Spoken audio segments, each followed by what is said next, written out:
Bonjour à tous. Bienvenue sur la chaîne des confessions intéressantes.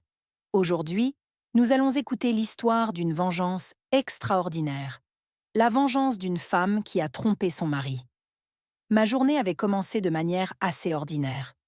Je me suis levée tôt, je me suis préparée, j'ai embrassé Sophia avant de partir, alors qu'elle dormait encore, puis je suis partie travailler sur un chantier. Cependant, une surprise m'attendait ce jour-là. Une journée banale allait se transformer en quelque chose d'extraordinaire avant la fin de la soirée. Pendant que je travaillais, mon téléphone vibra dans ma poche. C'était un message de mon voisin, Marc. «Lucas, ton garage est ouvert», disait-il. J'ai trouvé cela étrange, car je me souvenais clairement l'avoir fermé. Je l'ai remercié et lui ai demandé, s'il ne lui en coûtait pas, de le fermer pour moi. Il a accepté et je suis retournée à mon travail. Pourtant, mon esprit restait fixé sur cette porte de garage ouverte. Quelque chose me semblait anormal. Fidèle à mon instinct, j'ai décidé de prendre une pause déjeuner anticipée et de rentrer chez moi. En approchant de la maison, mon cœur commençait à battre plus fort. Il y avait une voiture étrangère garée dans mon allée, une voiture que je n'avais jamais vue auparavant. Un sentiment de malaise m'envahit soudainement. J'ai garé discrètement mon camion dans la rue et je suis entrée chez moi sans faire de bruit. La porte latérale menant au garage n'était pas verrouillée, tout comme la porte reliant le garage à la maison.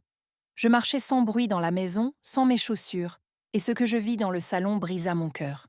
Ma Sophia, ma femme, dans les bras d'un inconnu. Ils s'embrassaient, pratiquement nus, juste devant moi. Tout ce que je ressentais était de la colère. Je voyais rouge, le monde tournait autour de moi, j'avais la nausée. J'ai reculé de quelques pas, sorti mon téléphone, désactivé le flash, et pris plusieurs photos et une petite vidéo d'eux ensemble chez moi. À ce moment précis, j'ai compris que la vengeance ne me soulagerait pas. La meilleure vengeance serait de faire comprendre à Sophia ce qu'elle allait perdre. Il était temps de mettre en place un plan intelligent, un plan qui me permettrait de sortir de cette situation la tête haute. Après avoir vu ce que j'avais vu, j'ai pris un moment pour respirer, puis je suis sortie de la maison sans faire de bruit. Mon cœur semblait être devenu aussi lourd que du plomb, mais j'avais un plan. J'ai décidé de consulter un ami avocat. Je lui ai raconté ce qui s'était passé et demandé des conseils. Nous vivions en Caroline du Nord, et pour minimiser l'éventualité de devoir verser une pension alimentaire, il me fallait des preuves. Je les avais et je les lui ai montrées. Bien qu'il ne soit pas un avocat spécialisé en divorce, il m'a donné des indications sur la marche à suivre et m'a recommandé un excellent avocat divorciste. Lorsque j'ai rencontré cet avocat, nous avons discuté en détail de la situation. Il m'a expliqué que, même si la Caroline du Nord est un État sans faute, l'adultère pouvait influer sur le montant de la pension alimentaire. Nous avons rassemblé tous les documents nécessaires pour le divorce et planifié la suite des événements. Sophia, de son côté, n'avait aucune idée de ce qui se passait. Quelques jours plus tard, mon avocat et moi avons organisé une rencontre avec Sophia dans un café local. Elle fut surprise de me voir là. «Lucas, que se passe-t-il? Component placement?» demanda-t-elle, les yeux remplis de confusion. J'ai fait glisser les papiers de divorce sur la table. La confusion de Sophia se transforma en choc. «Je ne comprends pas», balbutia-t-elle. Je l'ai regardée, le cœur serré. «Je pense que si, tu comprends, Sophia», dis-je calmement. «Je t'ai vue avec lui». Sophia devint pâle et se mit à pleurer, s'excusant de tout cœur. Mais ma décision était prise, aussi douloureuse soit-elle. Finalement, Sophia refusa de signer les documents immédiatement. J'avais déjà quitté la maison et trouvé un petit appartement pour moi. La maison appartenait à ses parents, donc cela ne me préoccupait pas. Le lendemain, après avoir reçu les papiers de divorce, ses parents lui apportèrent un soutien financier pour qu'elle puisse engager son propre avocat. Mais, une fois que ses parents apprirent que je demandais le divorce, ils furent mécontents, sans savoir pourquoi.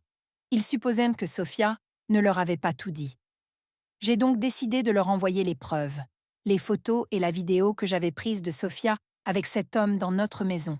Environ 6 semaines après l'audience du divorce, ses parents ne se sont pas présentés, et mon avocat m'informa que Sophia allait probablement demander une pension alimentaire. Il m'a dit que c'était peu probable, mais qu'il préférait que je sois au courant. Lors de l'audience, l'avocat de Sophia prétendit que je n'étais pas un bon soutien financier et que j'étais mentalement abusif. Elle mentit constamment devant le tribunal, au point que le juge la mit en garde, l'avertissant que si elle continuait à mentir, elle pourrait avoir des ennuis. Nous avons présenté les preuves au juge, qui me donna raison et prononça le divorce sans qu'aucune pension alimentaire ne soit accordée à Sophia. Le juge me donna 30 jours pour récupérer le reste de mes affaires de la maison.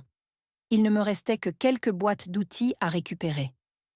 Environ 3 mois après le divorce, j'ai pris des dispositions pour récupérer mes affaires. En arrivant dans l'allée de la maison, la même voiture que j'avais vue ce jour-là était garée là.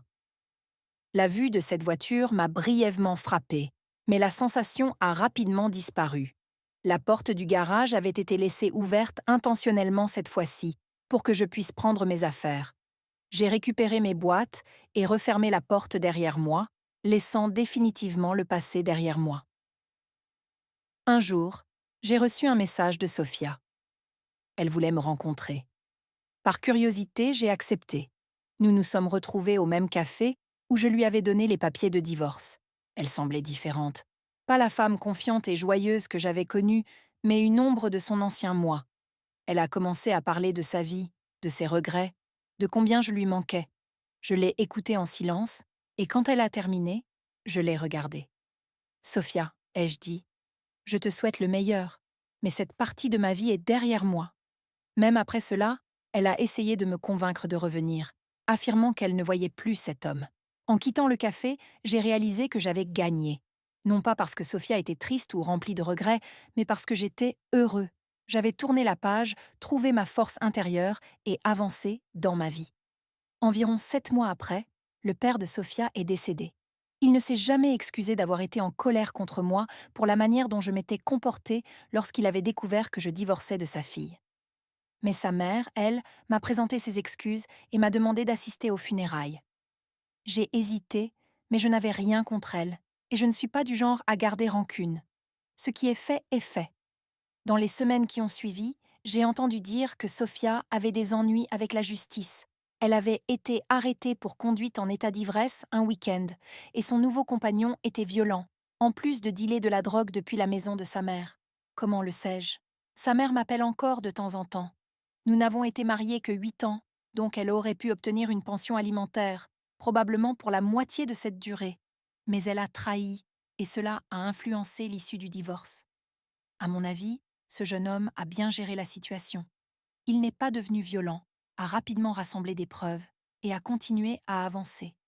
Beaucoup de gens n'auraient pas réagi aussi calmement dans cette situation.